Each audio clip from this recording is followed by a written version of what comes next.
Hi hello అండి, అందరికీ నమస్కారం అండి. ఫ్రెండ్స్, మన వీడియోలోనే టాపిక్ వచ్చేసి కాంట్రాక్ట్ అవుట్సోర్సింగ్ ఉద్యోగులకు సంబంధించి మరొక ముఖ్యమైన అప్డేట్ అయితే రావడం జరిగిందండి. అయితే ఇందుకు సంబంధించిన వివరాలు అయితే మన వీడియోలో తెలుసుకుందామండి. వీడియో మాత్రం పూర్తి వరకు చూడండి ఫ్రెండ్స్, అప్పుడే మనకి పూర్తి సమాచారం అయితే తెలుస్తుంది.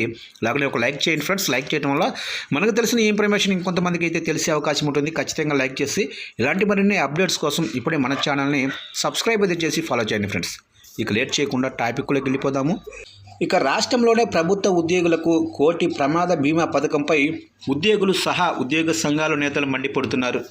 బతికేందుకు హెల్త్ కార్డులు ఇవ్వాలంటే మరణించాక అందే బీమా ఇస్తామంటారా అంటూ ప్రశ్నిస్తున్నారు. మా చావు కోరుకుంటున్నారా, మేము చావాలనుకుంటున్నారా, హెల్త్ కార్డులు ఇవ్వకుండా బీమా ఇచ్చి మమ్మల్ని చంపాలనుకుంటున్నారా అంటూ నిలదీస్తున్నారు.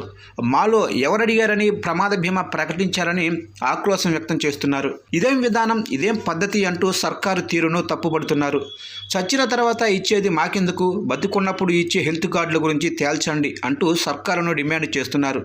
రాష్ట్రంలోని ప్రభుత్వ ఉద్యోగులకు కోటి ప్రమాద బీమా సదుపాయం కల్పిస్తామని ఇటీవల డిప్యూటీ సీఎం బట్టి విక్రమార్క ప్రకటించారు. ప్రతి ఉద్యోగికి 1.2 కోట్ల ప్రమాద బీమాను వర్తింప చేస్తామని చెప్పారు. ఇక రాష్ట్రంలో రెగ్యులర్, కాంట్రాక్టు, అవుట్సోర్సింగ్ విధానంలో 10 లక్షల మందికి పైగా ఉద్యోగులు ఉండగా ఈ ప్రమాద బీమా 5.14 లక్షల మంది రెగ్యులర్ ఉద్యోగులకే వర్తించనుంది.